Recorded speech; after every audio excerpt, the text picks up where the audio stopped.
What's good, YouTube? I'm back with another video, and in this video, I'm going to be talking about this right here.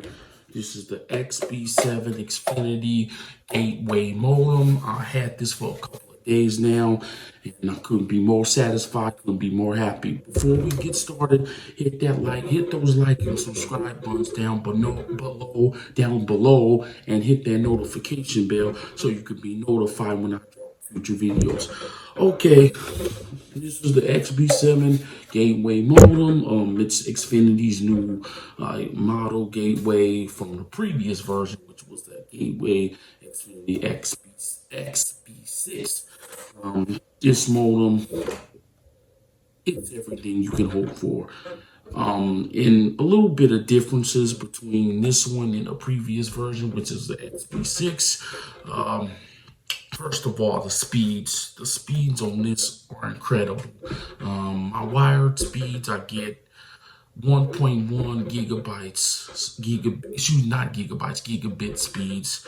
On the XB6, I was getting like, I'd say about 900 to 850. So that's a big drastic improvement. My wireless speeds, I was getting about 400 to 500 on the XB6, but with this bad boy right here, I get like 700 to 800 on Wi-Fi. And it all depends on what devices you're connecting on it, but I get about 800 tops on Wi-Fi, which is a drastic improvement. Like I said, it depends on what kind of devices. If your devices can handle gigabit speeds, all my devices can handle gigabit speeds, except for Wi-Fi, which they close enough by 800. I mean, that's like 200 megabytes less, but it's close enough. And some other differences between this bad boy and the XB6. This bad boy has a quieter fan inside. The XB6 was noisy. It was like really noisy. I can hear it from like down the hall, because I placed my modem by my entertainment center in my living room, so I can hear that fan down the hall, the XB6 fan down the hall, and it's just so noisy, so noisy. This has a quieter fan in it.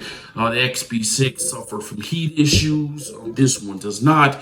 Like I said, the speeds, on the XB6 were terrible. Not terrible, but not what I'm paying for, which is gigabit speeds. The XB6 WPS button was on the front. This one is on the back. What else the difference is? Oh, the Wi-Fi signals are better on this one than they are on the XB6. Wi-Fi signals are better on this one. And also, this is the most important difference between the two. This is the main most important difference between the XB7, which is this one, and the XB6. Look at that. Counting four Ethernet ports. I had invested in an Ethernet switch, and I'm like, let me see how I can, save some money by investing in an Ethernet switch. And because I have four devices on like the connect wired, not my Xbox, my PS5. I don't have the Xbox anymore. My PS5, my DirecTV Genie 2, my Apple TV, and my Gateway. It's not Gateway. Sorry about that. HP Pavilion PC. So those are the four devices that I like to connect via wired. And speaking of those, I get about a gig or 1.1, so not a gig, about 1.1 gigabits per second on my desktop, on my HP desktop, and I get about 800, about actually not even 800, I'll say about 950 to 990. Because I ran the speed test, and these are speed tests that I've confirmed on my PS5. So I get about 920, 900 to 950 on my PS5 when I wire, because I stream a lot from my PS5 to YouTube. So that's a big difference, because I was getting like 600 before on the XB6, so that's a good difference. And like I said, and it also has two telephone jacks here. If you have Xfinity Voice, which I don't, these will be your phone lines right here. It has two of them right here. Okay. Like I said, the WPS is on the back. There's where the coax cable goes. The coax cable goes right there, and that's where the power supply goes. Speaking of that, it comes with a 120 watt adapter here. You know, when you get it, comes with a coax cable. Excuse me. This is a 14-foot coax cable. And here's a 10-foot Ethernet cable. So all you have to do is go to your local Xfinity store. I have 3 locations in my city. Just tell them that you want to swap out the the XB6 for the XB7. And the design is pretty good. You got some vent holes here for the air to come out. And on the bottom, I can't show you guys, but on the bottom you have your Wi-Fi name and password information.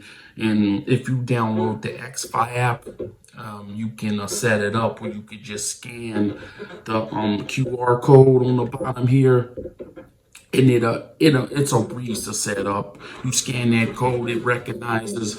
Also, you could change your SSID and your password on that Xfi app. So download that Xfi app. If it'll save you a lot of time. I mean, the Xfinity app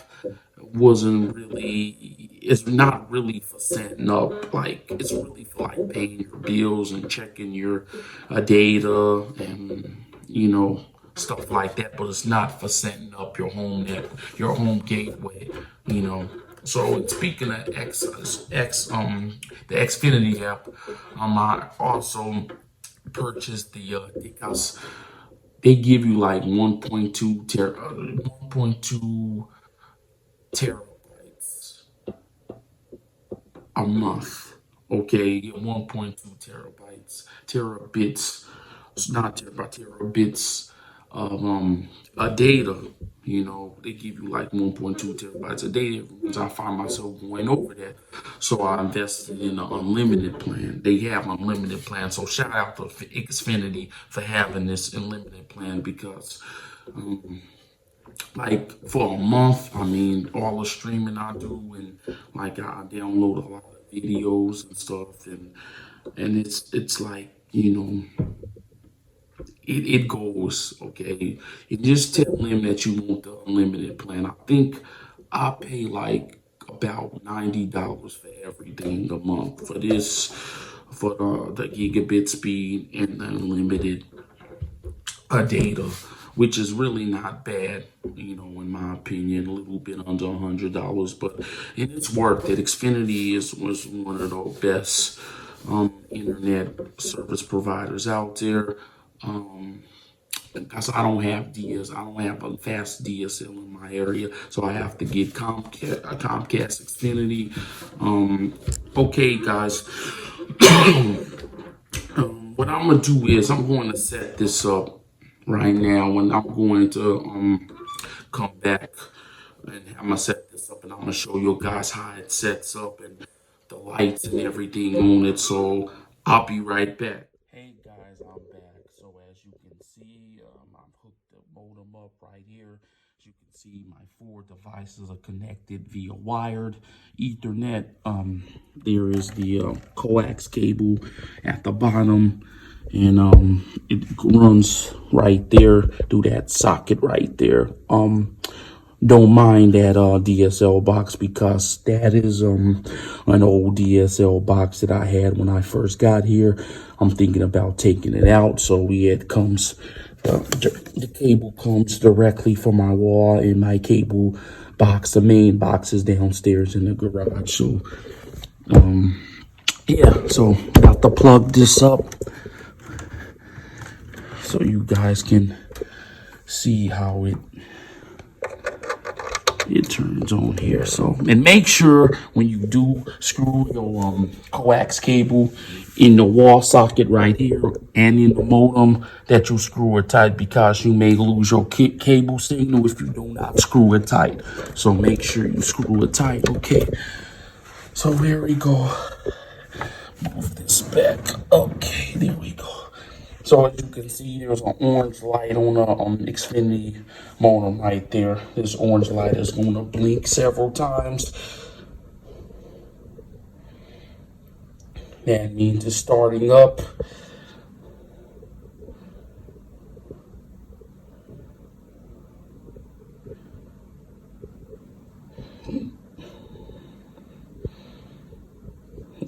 It starts up. I don't think, and the light on the XB6 was really small. That's another difference. This light is much bigger than the XB6.